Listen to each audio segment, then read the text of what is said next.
ഒട്ടനവധി സന്ദർഭങ്ങൾ എൻ്റെ മമ്മിയുടെ ജീവിതത്തിലുണ്ട്. പക്ഷേ എല്ലാ ദിവസവും പ്രാർത്ഥിക്കുമായിരുന്നു, പള്ളിയിൽ പോകുമായിരുന്നു. അങ്ങനെ എന്നോട് പറഞ്ഞത് ഞാൻ ലോകത്തിന്റെ വിവിധ ഭാഗങ്ങളിൽ പോയി പ്രചോദനാത്മകമായിട്ടുള്ള പ്രഭാഷണങ്ങൾ ആയിരക്കണക്കിന് നടത്തുന്ന ഒരു വ്യക്തിയാണ് ഞാൻ. പക്ഷേ എൻ്റെ പ്രഭാഷണങ്ങളൊക്കെ കഴിഞ്ഞ് കഴിയുമ്പോൾ ക്യൂരിയോസിറ്റിയും കൊണ്ട് മറ്റുള്ളവർ എന്നോട് വന്നിട്ട് രഹസ്യമായിട്ടും പരസ്യമായിട്ടും ചോദിക്കുന്ന ഒരു ചോദ്യമുണ്ട്, ജോബി നിങ്ങളുടെ റോൾ മോഡൽ ആരാ, ശരിക്കും നിങ്ങളുടെ റോൾ മോഡൽ ആരാ എന്ന് എന്നോട് ചോദിക്കും. അപ്പൊ ഞാൻ പറയും, ഇവിടെ നിങ്ങളൊക്കെ കാണുന്ന വലിയ വലിയ ആളുകളൊന്നും അല്ല എൻ്റെ റോൾ മോഡൽ എന്ന് പറയുന്നത്. എന്നെ കഷ്ടപ്പെട്ട് വളർത്തി വലുതാക്കിയ എൻ്റെ മമ്മിയാണ് എൻ്റെ റോൾ മോഡൽ എന്ന് ഞാൻ അവരോട് അഭിമാനത്തോടു കൂടി പറയും. ഞാൻ പുഞ്ചിരിക്കുന്നുണ്ട്.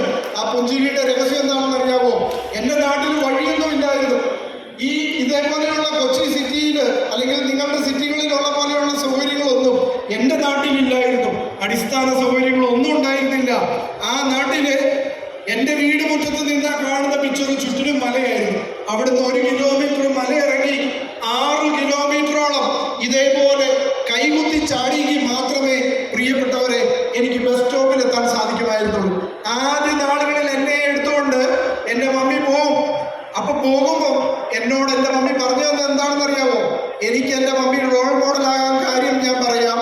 അതിതാണ് എൻ്റെ മമ്മി എന്നോട് പറഞ്ഞു തന്നത്, മോനെ നിനക്ക് കാല് മാത്രമേ ഇല്ലാത്തുള്ളൂ, വേറെ ഒരു കുറവുകളുമില്ല. നീ ദൈവത്തിൽ വിശ്വസിച്ചുകൊണ്ട് പരിശ്രമിച്ചു കഴിഞ്ഞാൽ എന്തും നേടാൻ പറ്റുമെന്ന് എൻ്റെ മമ്മി എന്നോട് പറഞ്ഞു തന്നു. അതുകൊണ്ടാണ് എൻ്റെ മമ്മി എനിക്ക് റോൾ മോഡലായത്. നിങ്ങൾക്കറിയാമോ, ആരും സഹായിക്കാനും സപ്പോർട്ട് ചെയ്യാനും ഇല്ലാത്ത ഒരു ബാല്യകാലം എനിക്കുണ്ടായിരുന്നു. ആ അടുക്കമലയുടെ മുകളിൽ നിന്നും കൈകുത്തി ചാടി 1-2 പ്രാവശ്യമല്ല, 14,000-ത്തിലധികം തവണ കൈകുത്തി ചാടിക്ക് മാത്രമേ വീട്ടിൽ നിന്നും ബസ് സ്റ്റോപ്പിലെത്താനും തിരിച്ചു വീട്ടിലെത്താനും എനിക്ക് സാധിക്കുമായിരുന്നുള്ളൂ. ഇതൊന്നും ഞാൻ പറഞ്ഞിട്ടില്ല. ഇന്നലകളിൽ ഞാൻ അങ്ങനെയായിരുന്നു. നിങ്ങൾക്കറിയാമോ, വഴിയൊന്നും ഇല്ലാതിരിക്കുന്ന സ്ഥലം, റോഡില്ലാത്ത സ്ഥലം, അടിസ്ഥാന സൗകര്യങ്ങൾ, കറണ്ടില്ല, കമ്മ്യൂണിക്കേഷൻ സിസ്റ്റം ഇല്ല. ഞാൻ പോകുന്ന വഴിയിൽ 8 തോടുകളുണ്ട്. ആ തോടുകൾ കടക്കണമെന്നുണ്ടെങ്കിൽ തെങ്ങും തടി കൂട്ടി കെട്ടി വെച്ചിട്ടുള്ള പാലം മാത്രമേ ഉള്ളൂ. ആ പാലത്തിലൂടെ ഇങ്ങനെ കൈകുത്തി ചാടാനായിട്ട് എനിക്ക് സാധിക്കുകയില്ലാത്തത് കൊണ്ട് എൻ്റെ ചെറുപ്പത്തിൽ പഠിക്കാൻ പോകുന്ന സമയത്തൊക്കെ ഞാൻ ആ തോടുകളിലെ ആഴം കുറഞ്ഞ സ്ഥലങ്ങൾ അന്വേഷിച്ചു പോയി. അതിനകത്ത് ഇറങ്ങി വഴിക്കലുള്ള കല്ലുകളിൽ പിടിച്ച് അക്കരെ കയറി 8 തോടുകൾ കടന്നിട്ട് വേണം അടുക്കം ബസ് സ്റ്റോപ്പിലെത്താനായിട്ട്. അവിടുന്ന് പിന്നെയും എനിക്ക് മുമ്പേ എൻ്റെ വീട്ടിൽ നിന്ന് ഒരാൾ ഇറങ്ങും. എന്നെ ചേട്ടായി എന്ന് വിളിച്ചാൽ മുഴുവൻ വിളിക്കൽ, അത്ര സ്നേഹസമ്പന്നയായിട്ടുള്ള എൻ്റെ അനുജത്തി എൻ്റെ എക്സ്ട്രാ ഡ്രസ്സും എൻ്റെ ബുക്കും എല്ലാം എടുത്തുകൊണ്ട് അവൾ മുമ്പേ പോകും. അടുക്കത്തൊരു ചായക്കടയുണ്ട്. ആ ചായക്കടയിൽ സ്റ്റാഫ് ഡ്രസ്സ് മാറുന്ന ഒരു ചെറിയ മുറിയുണ്ട്. അവിടെ കൊണ്ട് എൻ്റെ ഈ സ്പെയർ ഡ്രസ്സ് എല്ലാം വെക്കും.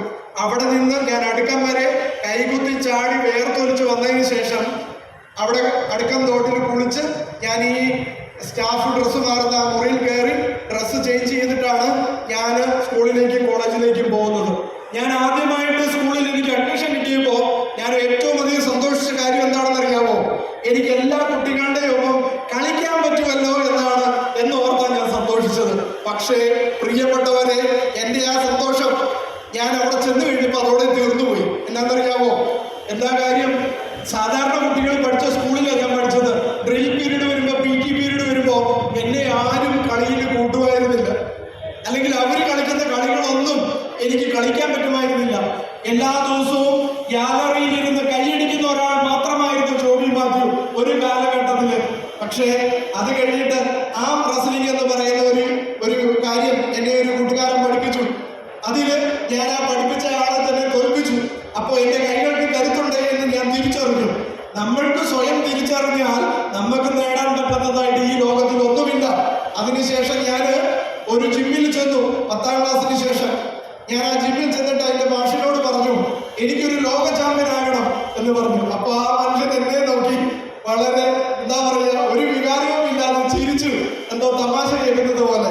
ഇതേ ആവശ്യവുമായിട്ട് ഞാൻ എൻ്റെ നാട്ടിൽ നിന്ന് ഒരു ഫാസ്റ്റ് പാസഞ്ചർ ബസ്സിന് കയറി കേരള സ്പോർട്സ് കൗൺസിലിൽ ചെന്നു. എന്താണെന്നറിയാമോ?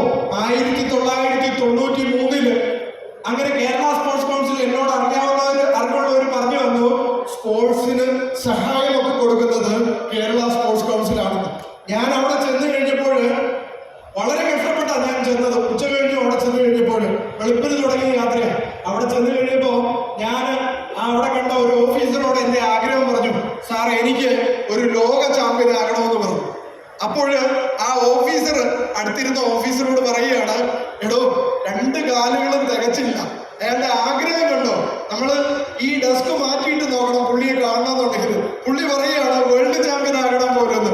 എന്നിട്ട് ആ മനുഷ്യൻ എന്നോട് പറഞ്ഞ എന്താണെന്നറിയാമോ, 93-ന് എടോ കാലാകാവുന്നവര് പോയിട്ട് ഇന്ത്യക്ക് വേണ്ടിയിട്ട് ഒരു മെഡൽ കൊണ്ടുവരാൻ പറ്റുന്നില്ല, പിന്നെ എന്നെ 2 കാലം തികച്ചില്ലാത്ത താൻ എന്നാ ചെയ്യാനാ, താൻ പഠിച്ചൊരു നല്ല ജോലി നോക്കാൻ പറഞ്ഞു. ഞാൻ അതിൽ നിന്നൊന്നും തൃപ്തനായില്ല. ഞാൻ വളരെ വിഷമിച്ചാണ് എൻ്റെ നാട്ടിലേക്ക് തിരിച്ചു പോകുന്നത്. ഞാൻ പ്രതീക്ഷിച്ചു എന്നെ സപ്പോർട്ട് ചെയ്യുമെന്ന്, ഗവൺമെന്റ് സപ്പോർട്ട് ചെയ്യും, സ്പോർട്സ് കൗൺസിൽ സപ്പോർട്ട് ചെയ്യുമെന്ന്. ഒന്നും കിട്ടിയില്ല. പിന്നെ ഞാൻ അതേ ജിമ്മിൽ തന്നെ വന്ന് ആശാനോട് ചോദിച്ചു, എനിക്ക് ഈ ജിമ്മിൽ വന്ന് എല്ലാ ദിവസവും എല്ലാവരും എന്താ ചെയ്യുന്നതെന്നൊന്ന് കാണാൻ പറ്റുമോ എന്ന് ചോദിച്ചു. അപ്പൊ ആശാൻ പറഞ്ഞു, ആ മാഷ് പറഞ്ഞു, ജോബി വന്നോ കണ്ടോ, പക്ഷെ ഒരേ ഒരു നിബന്ധന, എക്യുപ്മെന്റ്സിലൊന്നും തൊട്ടേക്കരുതെന്ന് പറഞ്ഞു. അതായത് വെയിറ്റ് എടുക്കാൻ പാടില്ല, കാരണം എന്തെങ്കിലും സംഭവിച്ചാൽ അവര് സമാധാനം പറയേണ്ട വരുമെന്നുള്ള ധാരണയിൽ. അങ്ങനെ 1 മാസം ഞാൻ ആ ബെഞ്ചിലിരുന്ന് എൻ്റെ ജിമ്മിൽ വന്ന് എല്ലാവരും എന്താ ചെയ്യുന്നതെന്ന് കണ്ടുകൊണ്ടിരുന്നു. അങ്ങനെ നോക്കിക്കഴിഞ്ഞപ്പോഴാണ് ഡംബൽസ് എടുത്ത് പ്രാക്ടീസ് ചെയ്യുന്നത് ഞാൻ എൻ്റെ ശ്രദ്ധയിൽ വന്നത്. 2 ചെറിയ ഡംബൽസ് തരാമോ എന്ന് ഞാൻ ആ മാഷിനോട് ചോദിച്ചു, എൻ്റെ കൈക്ക് പ്രാക്ടീസ് ചെയ്യാൻ വേണ്ടിയിട്ട്. അതെനിക്ക് ഇരുന്നുകൊണ്ട് ചെയ്യാമല്ലോ എന്ന് പറഞ്ഞു കഴിഞ്ഞപ്പോൾ 2 കിലോയുടെ 2 ചെറിയ ഡംബൽസ് എനിക്ക് എടുത്തു തന്നു. അങ്ങനെ 93-ന് പ്രാക്ടീസ് തുടങ്ങിയതാണ് ഞാൻ. ഇപ്പോൾ ഈ പ്രാക്ടീസ് 30 വർഷങ്ങൾക്ക് ശേഷവും ഞാൻ കണ്ടിന്യൂ ചെയ്തുകൊണ്ടിരിക്കുകയാണ്. നിങ്ങൾ ഓർക്കുക, നിരന്തരമായിട്ടുള്ള പരിശ്രമം കൊണ്ടാണ് പ്രിയപ്പെട്ടവരെ ഞാൻ രാജ്യത്തിന് വേണ്ടിയിട്ട് മെഡൽ നേടിയത്. വളരെ ചുരുക്കി പറഞ്ഞു കഴിഞ്ഞാൽ ജപ്പാനിലും സ്പെയിനിലും ഈജിപ്തിലും കസാക്കിസ്ഥാനിലും ഉക്രൈനിലും അമേരിക്കയിലും പോളണ്ടിലും കാനഡയിലും ഇസ്രായേലിലും കൊറിയയിലും ഒക്കെ ഉയർത്തിപ്പിടിച്ചത് ജോബി മാത്യു എന്ന് പറയുന്ന വ്യക്തിയുടെ പേരോ കുടുംബത്തിന്റെ പേരോ ഒന്നുമല്ല, നിങ്ങളുടെ ഓരോരുത്തരുടെ ആത്മാഭിമാനം, ഈ മഹാരാജ്യത്തിന്റെ ആത്മാഭിമാനമാണ് ഞാൻ ഉയർത്തിപ്പിടിച്ച് എണ്ണം പറഞ്ഞ് 29 ലോക മെഡലുകൾ എൻ്റെ രാജ്യത്തിന് വേണ്ടിയിട്ട്, നിങ്ങൾക്ക് വേണ്ടിയിട്ട് കോൺട്രിബ്യൂട്ട് ചെയ്തിട്ട് പ്രിയപ്പെട്ടവരെ ഞാൻ ഇന്ന് ഈ ഉദ്ഘാടന വേദിയിൽ നിന്ന് നിങ്ങളോട് സംസാരിക്കുന്നത്. അപ്പൊ എന്റെ ചോദ്യം ഇതാണ്, ഈ 2 കാലുകളുമില്ലാതെ 40% മാത്രം ശാരീരിക ക്ഷമതയുള്ള എനിക്ക് നമ്മുടെ രാജ്യത്തിന് വേണ്ടിയിട്ട് ലോകത്തിലെ ഏറ്റവും കരുത്തുള്ള ചെറുപ്പക്കാരെ തോൽപ്പിച്ച്, വൈകല്യമുള്ള ആളുകളുടെ കാറ്റഗറിയിലെ ലോക ചാമ്പ്യൻ അല്ല കേട്ടോ ഞാൻ, ലോകത്തിലെ ഏറ്റവും കരുത്തുള്ള സാധാരണക്കാരുടെ കാറ്റഗറിയിലെ വേൾഡ് ചാമ്പ്യനാണ് ഞാൻ. 2008 സ്പെയിനില് ഞാൻ വേൾഡ് ചാമ്പ്യൻ ആയിട്ടുണ്ട്. അപ്പോൾ എനിക്കിത് സാധിക്കുമെങ്കിൽ പ്രിയപ്പെട്ടവരെ, നിങ്ങൾക്ക് എന്ത് ലിമിറ്റേഷനാണുള്ളത്, നിങ്ങൾക്ക് എന്ത് പരിമിതിയാണുള്ളത്? നിങ്ങൾ പരിശ്രമിച്ചു കഴിഞ്ഞാൽ നിങ്ങൾക്ക് നേടാൻ പറ്റുന്നതായിട്ട് ഈ ലോകത്തിൽ ഒന്നുമില്ല. വള്ളത്തോളിന്റെ ഒരു മുക്തകം ഇങ്ങനെയാ പറയുന്നത്, പരിശ്രമം ചെയ്യുകയിൽ എന്തിനേയും വശത്തിലാക്കാൻ കഴിവുള്ള വണ്ണം ദീർഘങ്ങളാം കരങ്ങളെ നൽകിയത്രേ മനുഷ്യനെ പാലിലേക്ക് അയച്ചതീശൻ. നമ്മൾ പരിശ്രമിക്കണം. പരിശ്രമിക്കുന്നവരോടൊപ്പം മാത്രമേ ഈശ്വരാനുഗ്രഹം ഉണ്ടാവുള്ളൂ. പരിശ്രമിക്കുന്നവരോടൊപ്പം മാത്രമേ വിജയങ്ങൾ ഉണ്ടാവുള്ളൂ. നമ്മൾ വെറുതെ ഇരുന്നാൽ ഒന്നും ആകാൻ പറ്റുകയില്ല, ഒന്നും നേടാൻ പറ്റുകയില്ല. ആ അടുക്കം എന്ന് പറയുന്ന കുഗ്രാമത്തിലിരുന്ന് ഞാൻ ചിന്തിച്ചു, ഈ മലയൊക്കെ കടന്നു പോകണം, എനിക്ക് പരിശ്രമിക്കണം, എന്നെ കൊണ്ട് സാധ്യമാകുന്ന എല്ലാ മേഖലകളിലും റെക്കോർഡ് ഇടണം.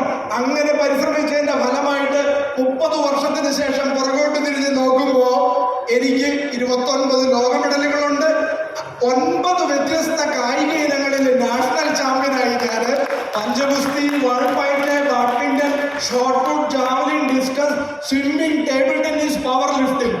ഈ കഴിഞ്ഞ മാസം നമ്മളുടെ ഇന്ത്യൻ പ്രധാനമന്ത്രി മൻ കി ബാത്തിൽ എന്നെ കുറിച്ച് 2 മിനിറ്റ് നേരം സംസാരിച്ചു എന്നുള്ളത് അതെന്തുകൊണ്ടാണെന്നറിയാമോ? 48ാമത്തെ വയസ്സിൽ ഇന്ത്യയിലെ ഏറ്റവും സീനിയർ മോസ്റ്റ് പ്ലെയർ ആയിട്ടുള്ള ഞാൻ 148 കിലോ ഉയർത്തി ബെഞ്ച് പ്രസില് റെക്കോർഡോടുകൂടി കേരളത്തിന്റെ ആദ്യത്തെ ചരിത്രത്തിലെ സ്വർണ്ണ മെഡൽ നേടിയപ്പോഴാണ് എന്റെ പ്രൈം മിനിസ്റ്റർ എന്നെ അഭിനന്ദിച്ച് പറഞ്ഞത്.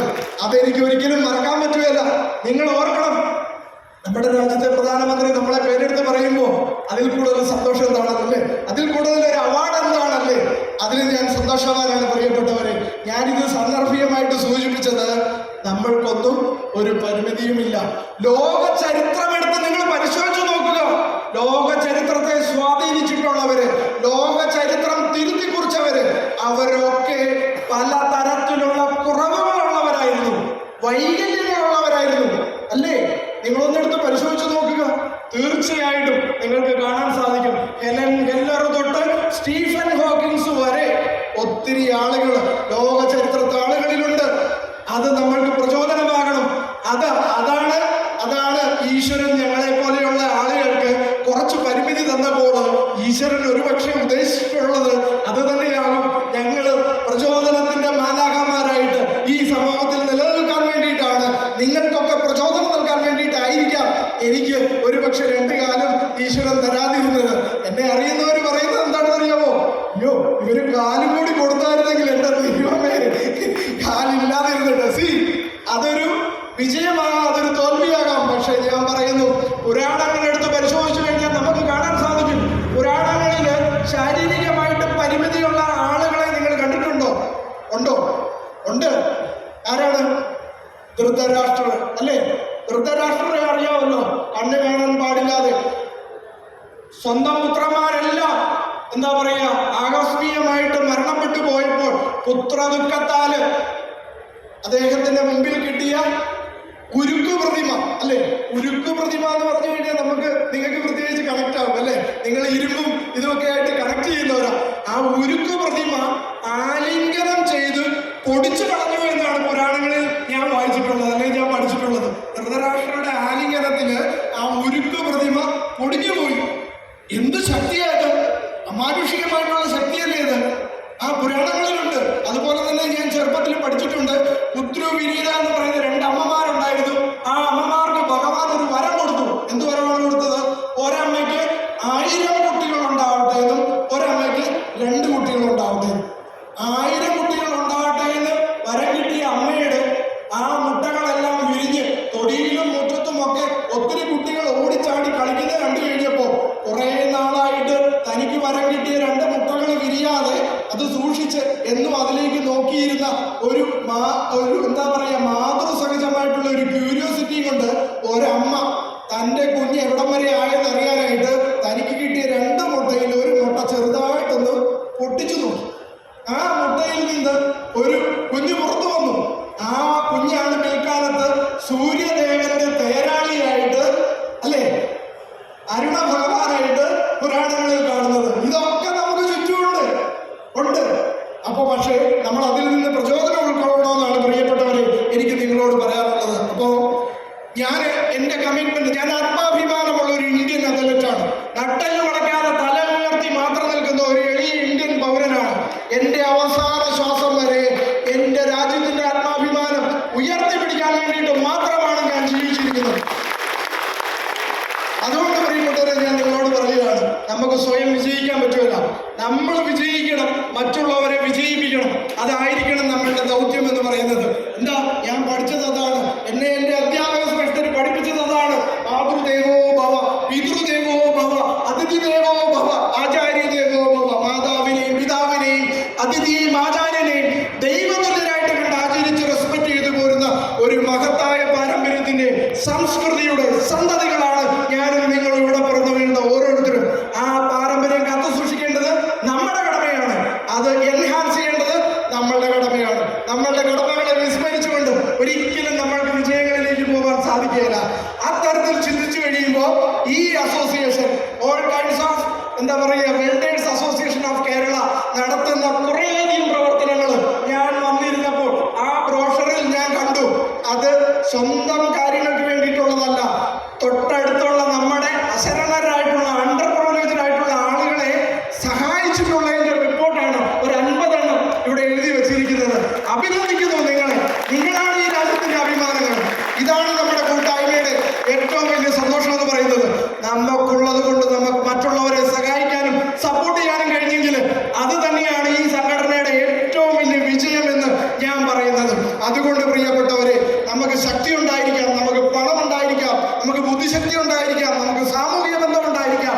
എന്തുണ്ടെങ്കിലും അത് നമ്മുടെ തന്നെ ഉയർച്ചയ്ക്കും നമുക്ക് ചുറ്റുമുള്ളവരുടെ ഉയർച്ചയ്ക്കും വേണ്ടിയിട്ട് വിനിയോഗിക്കുമ്പോഴാണ് യഥാർത്ഥ വിജയങ്ങൾ നമ്മളെ തേടി എത്തുക. അത് നിങ്ങൾ കാണിക്കുന്നു എന്നുള്ളതിൽ എനിക്ക് വളരെയധികം സന്തോഷമുണ്ട്. അപ്പം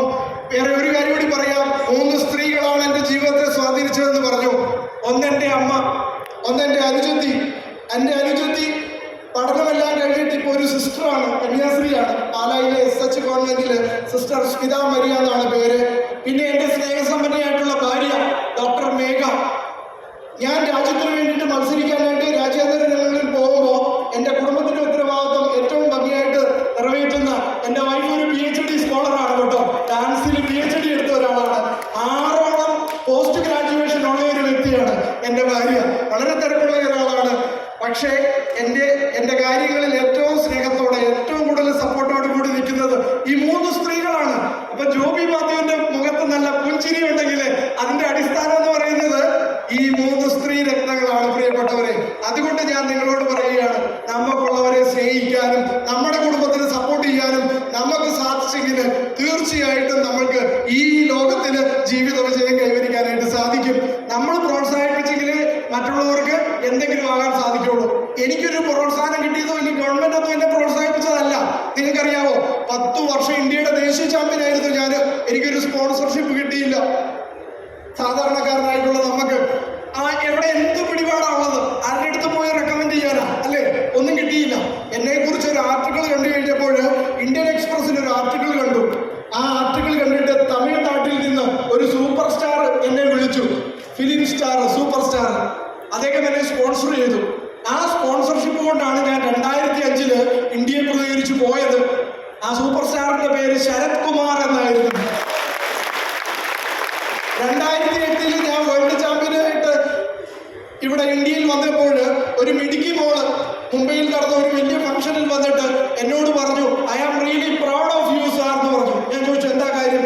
അപ്പൊ ആ മോള് പറഞ്ഞു, 2 കാലുകളില്ലാതിരുന്നിട്ടും സാറ് വേൾഡ് നമ്പർ 1 ആണ് എന്ന് പറഞ്ഞു. ഞാൻ പറഞ്ഞു, നിങ്ങൾക്ക് 2 കാലുകളുമുണ്ടല്ലോ, ഒരു കുറവുമില്ലല്ലോ, നിങ്ങൾ പരിശ്രമിച്ചാലും ഇത് പറ്റുമെന്ന് പറഞ്ഞു. 2008 എൻ്റെ ഒരു ഓട്ടോഗ്രാഫ് ഒരു ഫോട്ടോയും മേടിച്ച് പോയതിനു ശേഷം ആ മിടുക്കി മോളെ ഞാൻ പിന്നീട് കാണുന്നത് 2012 പെട്രോളിയം സെക്ടറിന്റെ ഒരു വലിയ അവാർഡ് ദാന ചടങ്ങിൽ ആ മോള് ഇരിക്കുമ്പോൾ ഞാനും അവാർഡ് മേടിക്കാൻ കയറി ചെന്നു. അപ്പോഴും ആ കുട്ടി എന്നോട് പറയുകയാണ്, 4 വർഷത്തിന് ശേഷവും വേൾഡ് നമ്പർ 1 ആയിട്ട് നിൽക്കുന്നതിൽ അതിശയമുണ്ട്, അഭിമാനിക്കുന്നു എന്ന് പറഞ്ഞു. അപ്പൊ ഞാൻ ആ മോളോട് പറഞ്ഞു, ഞാനല്ല താരം, നിങ്ങളാണ് താരം എന്ന് പറഞ്ഞു. ലണ്ടൻ ഒളിമ്പിക്സിൽ ബാഡ്മിന്റണിൽ മെഡൽ നേടിയ സൈന നെഹ്വാളായിരുന്നു ആ മെഡിക്കൽ പോകുന്നത്. അപ്പോ ആ അടുക്കം എന്ന് പറയുന്ന ഗ്രാമത്തിൽ നിന്നും വളർന്ന് ലോകത്തിലെ ഏറ്റവും വലിയ കായിക താരങ്ങളോടൊപ്പം പ്രവർത്തിക്കാനും രാജ്യത്തിന്റെ ആത്മാഭിമാനം ഉയർത്തിപ്പിടിക്കാനും സാധിച്ചതിൽ അങ്ങേയറ്റം സന്തോഷമുള്ള ഒരു വ്യക്തിയാണ് ഞാൻ. അപ്പോൾ തീർച്ചയായിട്ടും ഈ ഒരു പ്രോഗ്രാമിലേക്ക് എന്നെ വിളിച്ചതിൽ ഈ നിങ്ങളോട് ഓരോരുത്തരോടുമുള്ള നന്ദി ഞാൻ അറിയിക്കുന്നു. തീർച്ചയായിട്ടും എന്താ പറയുക, എനിക്കത് വലിയൊരു സന്തോഷവും ഒരു ഓണറുമാണ് നിങ്ങളുടെ അടുത്ത് വന്ന് സംസാരിക്കാനായിട്ട് ഈശ്വരൻ ഒരു അനുഗ്രഹം തന്നത്. അപ്പോൾ ഞാനിത് ഒന്നും കൂടി പറയാം, ഇനിയും രാജ്യത്തിന് വേണ്ടിയിട്ട് ജൂണിൽ ഞാൻ ബീജിങ്ങിലേക്ക് പോവുകയാണ്.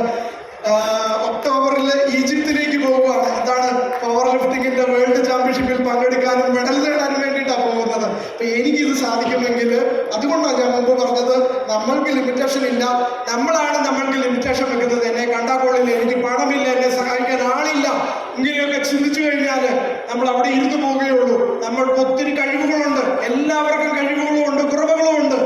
നമ്മൾ നമ്മുടെ കഴിവിൽ മാത്രം ഫോക്കസ് ചെയ്യുക. നമ്മളുടെ കുറവുകളിലേക്ക് നോക്കരുത്, മറ്റുള്ളവരുടെ കഴിവുകളിലേക്ക് മാത്രം നോക്കുക. അവരുടെ കുറവുകളിലേക്ക് നോക്കാതിരുന്നു കഴിഞ്ഞാൽ നമുക്ക് വിജയിക്കാൻ പറ്റും. അതാണ് നമ്മൾ ചെയ്യേണ്ടത്. അപ്പൊ നിങ്ങൾ ഓർക്കുക, ഇത്രയും വലിയൊരു വൈകല്യത്തെ അതിജീവിച്ചിട്ട് ഞാനിന്ന് നിങ്ങളുടെ മുമ്പിൽ നിൽക്കുമ്പോൾ വൈകല്യങ്ങളൊന്നും ഇല്ലാതിരിക്കുന്ന നിങ്ങൾക്ക് ഒത്തിരി കാര്യങ്ങൾ രാജ്യത്തിന് വേണ്ടിയിട്ട്, സമൂഹത്തിന് വേണ്ടിയിട്ട്, കുടുംബത്തിന് വേണ്ടിയിട്ടും ചുറ്റുമുള്ളവർക്ക് വേണ്ടിയിട്ടൊക്കെ ചെയ്യാൻ സാധിക്കും. അതിനു വേണ്ടിയിട്ട് നിങ്ങൾ ഓരോരുത്തരും ശക്തമായിട്ട് പരിശ്രമിക്കണമെന്ന് മാത്രമാണ് എനിക്ക് പറയാനുള്ളത്. ഒരു കാര്യം കൂടി പറഞ്ഞിട്ട് ഞാൻ അവസാനിപ്പിച്ചോളാം. അതിതാണ്, പ്രയാസവും ബുദ്ധിമുട്ടും വരുമ്പോൾ നമ്മുടെ ജീവിതത്തിൽ എല്ലാവർക്കും അവരുടേതായിട്ടുള്ള പ്രയാസവും ബുദ്ധിമുട്ടുകളും ഒക്കെ ഉണ്ട്, അല്ലേ? ഉണ്ട്, അത് സ്വാഭാവികമാണ്. അങ്ങനെ വരുമ്പോൾ അതിനെ എങ്ങനെ അതിജീവിക്കണമെന്ന് കൂടി പറയാം.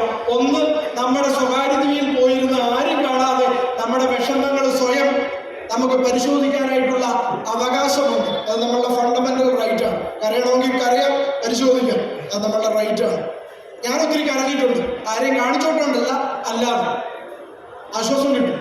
രണ്ടാമത്തെ കാര്യം, ഈ ലോക ജീവിതത്തിന്റെ ഏറ്റവും വലിയ പുണ്യം എന്ന് ഞാൻ വിശ്വസിക്കുന്നത് നമ്മൾക്ക് നല്ല സുഹൃത്തുക്കൾ ഉണ്ടെങ്കിൽ, ഒന്നുകൂടി എടുത്തു പറയാം, നമ്മൾക്ക് നല്ല സുഹൃത്തുക്കൾ ഉണ്ടെങ്കിൽ മാത്രം നമ്മുടെ പ്രയാസങ്ങള് പ്രതിസന്ധികള് അവരോട് ഷെയർ ചെയ്യും. അവര് നമ്മളോടൊപ്പം നിൽക്കും, നമ്മളെ ആശ്വസിപ്പിക്കും.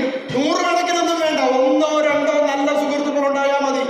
അത് വിജയിക്കാൻ ആഗ്രഹിക്കുന്ന ഏതൊരു വ്യക്തിയുടെയും ഉത്തരവാദിത്തമാണ് നല്ല സുഹൃത്തുക്കളെ കണ്ടുപിടിക്കുക എന്നുള്ളത്. നിങ്ങൾ കണ്ടുപിടിക്കണം പ്രിയപ്പെട്ടവരെ.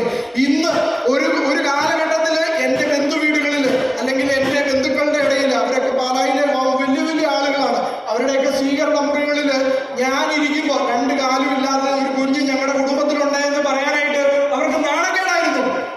ഇന്ന് ലോകത്തിന്റെ ഏത് സിറ്റിയിൽ ചെന്നിറങ്ങിയാലും എന്നെ സ്വീകരിക്കാനായിട്ട് അവിടെ കിട്ടുന്ന ഏറ്റവും വലിയ മുന്തിയ വണ്ടിയുമായിട്ട് ഒരു 8-10 പേര് ഏത് രാജ്യത്തും എനിക്കുണ്ട് എന്നുള്ളതാണ് എൻ്റെ ഏറ്റവും വലിയ ബലം എന്ന് പറയുന്നത്. അത് നിങ്ങൾ ആർജിച്ചെടുക്കണം. അങ്ങനെ ജീവിതത്തിലെ പ്രയാസങ്ങളെ, പ്രതിസന്ധികളെ, ബുദ്ധിമുട്ടുകളെ നിങ്ങൾക്ക് തരണം ചെയ്യാനായിട്ട് സാധിക്കും. മൂന്നാമത്തെ കാര്യം, എനിക്ക് നിങ്ങളുടെ വിശ്വാസത്തെ കുറിച്ച് അറിയത്തില്ല. ഞാൻ ഈശ്വര വിശ്വാസിയാണ്. അപ്പൊ തീർച്ചയായിട്ടും നിങ്ങൾ വിശ്വസിക്കുന്ന ഈശ്വരനോട് വളരെ ആത്മാർത്ഥമായിട്ട് പ്രാർത്ഥിക്കുക. ദൈവമേ, ഞാൻ പ്രതിസന്ധിയിലാണ്, വിഷമത്തിലാണ്. തീർച്ചയായിട്ടും നിങ്ങളുടെ ഇഷ്ട ദൈവം നിങ്ങളെ സഹായിക്കും, അനുഗ്രഹിക്കും. യാതൊരു തർക്കവുമില്ല. ഇങ്ങനെ നിങ്ങൾക്ക് നിങ്ങളുടെ പ്രയാസങ്ങളെ, പ്രതിസന്ധികളെ, ബുദ്ധിമുട്ടുകളെ തരണം ചെയ്യാനായിട്ട് സാധിക്കും. ഇനി ഇതൊന്നുമല്ലെങ്കിലും നമുക്ക് എല്ലാവർക്കും സാമാന്യബോധം എന്ന് പറയുന്ന ഒരു കാര്യമുണ്ടല്ലോ. അത് വെച്ചിട്ട് നമുക്ക് മനസ്സിലാക്കാം, എത്ര വലിയ പ്രയാസമാണെങ്കിലും അത് അതിന്റെ ഉന്നതാവസ്ഥയിൽ ഏതാനും മണിക്കൂറുകളോ ദിവസങ്ങളോ അങ്ങനെ നിൽക്കുള്ളൂ. അതിനുശേഷം അത് കുറയും. എത്ര വലിയ സന്തോഷമാണെങ്കിലും അങ്ങനെ തന്നെയാണ്, അത് അതിന്റെ പീക്കിൽ നിന്ന് കുറയും. ഈ ഒരു ബോധ്യം നമ്മൾക്കുണ്ടെങ്കിൽ ഇമോഷണൽ സ്റ്റെബിലിറ്റിയോടുകൂടി, വികാരങ്ങളെ സ്റ്റെബിലിറ്റിയോടുകൂടി കൈകാര്യം ചെയ്യാനായിട്ട് നമുക്ക് സാധിച്ചു കഴിഞ്ഞാൽ ഇതൊക്കെ കടന്നു പോകും, ഞാൻ മുമ്പോട്ട് പോകും എന്ന് ചിന്തിച്ചാൽ നമുക്ക് എല്ലാത്തിനെയും തരണം ചെയ്യാനായിട്ട് സാധിക്കും. അങ്ങനെയൊക്കെ നിങ്ങളുടെ ജീവിതം ക്രമീകരിക്കണമെന്നാണ് പ്രിയപ്പെട്ട നിങ്ങളോട് ഓരോരുത്തരോടും എനിക്ക് പറയാനുള്ളത്. അതിനൊക്കെ